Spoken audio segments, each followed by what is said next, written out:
Welcome all to Eat, Drink, and Explore with Cece. Today I wanted to switch up my regular quick weeknight dinner repertoire with something different, something with a twist using the same old ingredients, because I'm getting bored with the regular repertoire. So, what I thought I would do is I was going to create a switch up on Taco Tuesday night.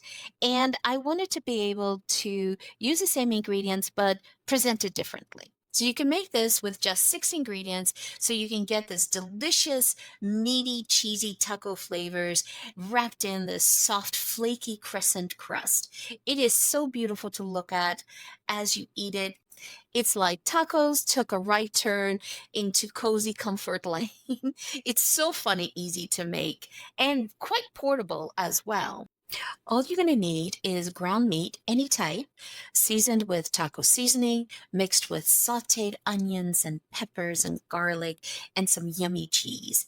And of course, the star of the show is the 1 can of Pillsbury crescent dough. You can take this recipe that I'm going to show you and you can double it and make a larger crescent roll as well. This is an easy crescent roll taco recipe, and it comes together, as I said, really, really quickly with just a few steps. And so make sure you follow my tips and tricks when it comes to preparing the meat.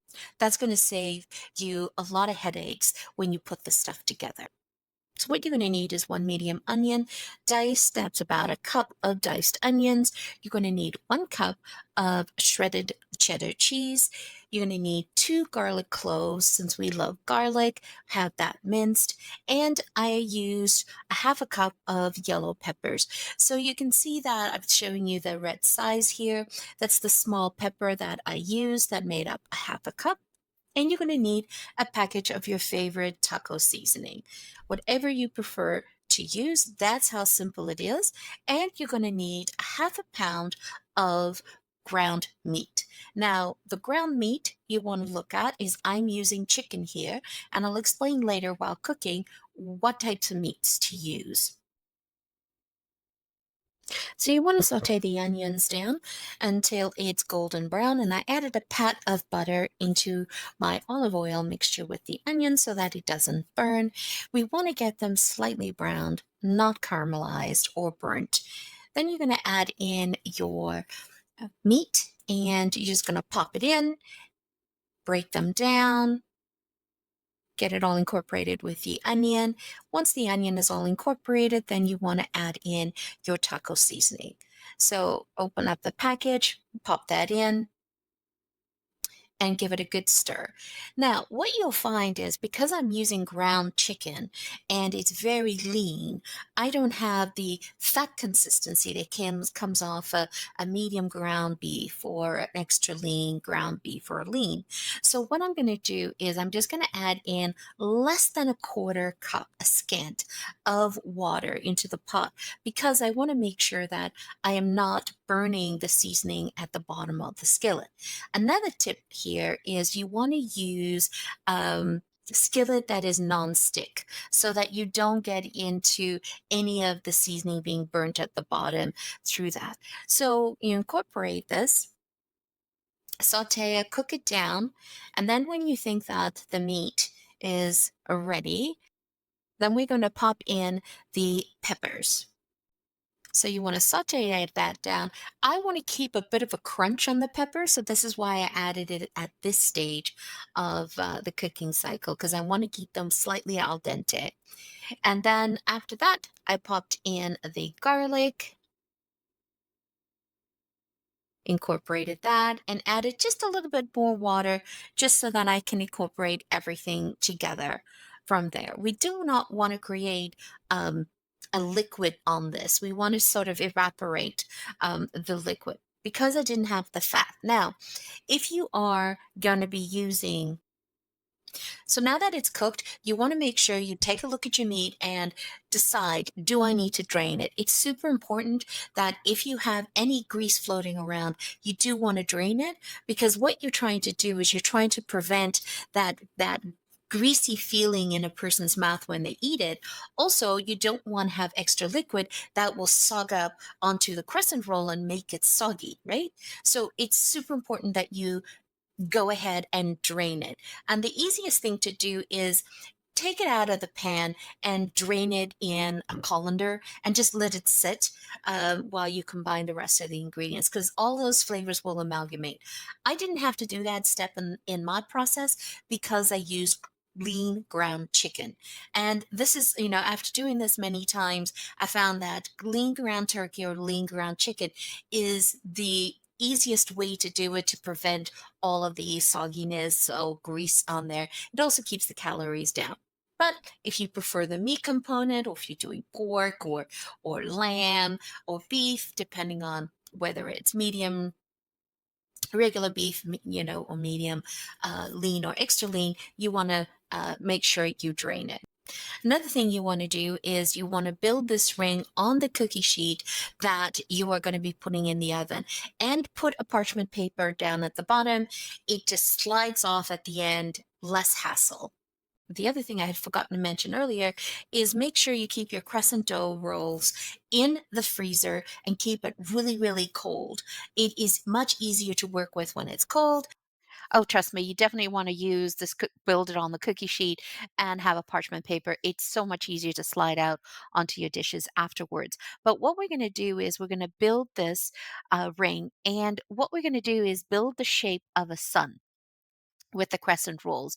And at the end of it, we want to make sure we leave a hole in the middle so that we can put something in there. So we want to have also, when we're laying this out, we're going to start to overlap the dough at the base of the sun.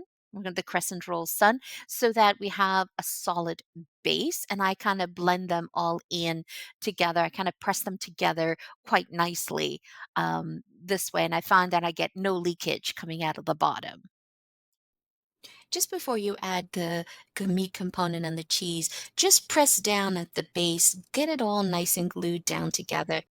So you have two options here. You can add in the cheese into the meat while the meat is cooling and have that all blended in. But what I like to do is I like to put the cheese down at the base of the crescent rolls, and that creates sort of like a glue-like layer at the bottom. And I can also control how much cheese I put in.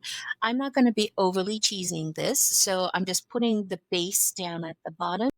So what you want to do here is you just want to take your room temperature lukewarm meat mixture and use a slotted spoon while you're placing it in here, because you want to make sure you have no grease, no liquid added. Build it around the base and stay within the base. You don't want to get too high, because remember, you're going to be folding over the crescent roll, so you want to have room to fold it over. But you can pile it up as much as you want, and if you want, you can add some sprinkle of cheese on top extra here. That's up to you, but I'm trying to keep the cheese component down.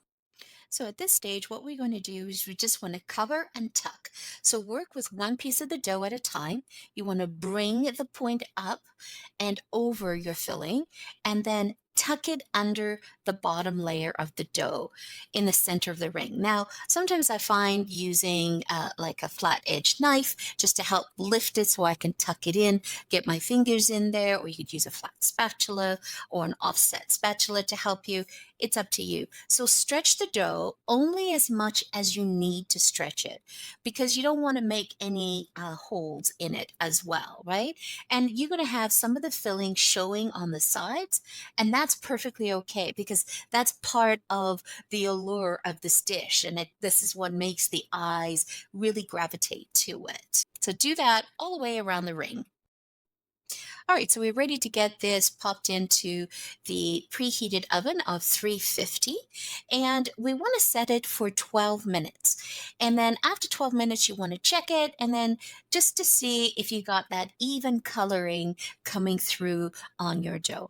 I did not use my convection oven, I just used the plain oven just so that I had an even bake. So when you're baking the crescent ring, what you want to do is you want to get a beautiful golden brown color to it, and you want to make sure that it's thoroughly baked through on the thickest part of the crescent roll. You can check the inner ring as well to see if the dough looks baked or still needs a little bit more time. Usually in the inner side takes a little longer than the outer side. So just watch for that. What I have also done is I've turned off the oven after 12 minutes and I left it in for another 5, and the residual heat of the oven has baked that off as well with a beautiful golden color. So what you're going to do is let the ring sit for about 5 to 10 minutes just to cool on a cooling rack. And then when you're ready to serve it, what you want to do is slide it off the parchment paper. It's that easy, right?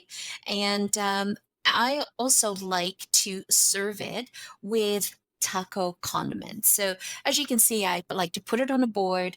People help themselves. I put bowls of salsa and sour cream. If you have guacamole, you can guacamole, or you can put some cheese on the side. And I do like to slice, just shuffle on some romaine lettuce, put that in the middle, and that gives them the option to add it or not.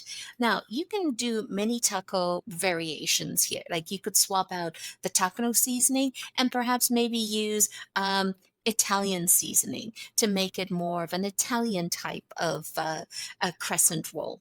You could swap out the cheese and put Colby cheese or nacho cheese or Monterey Jack. Play with your flavors. Put in what you have in the fridge. You don't have to go out and break the bank. Just put what you have and it'll come together. It tastes fabulous.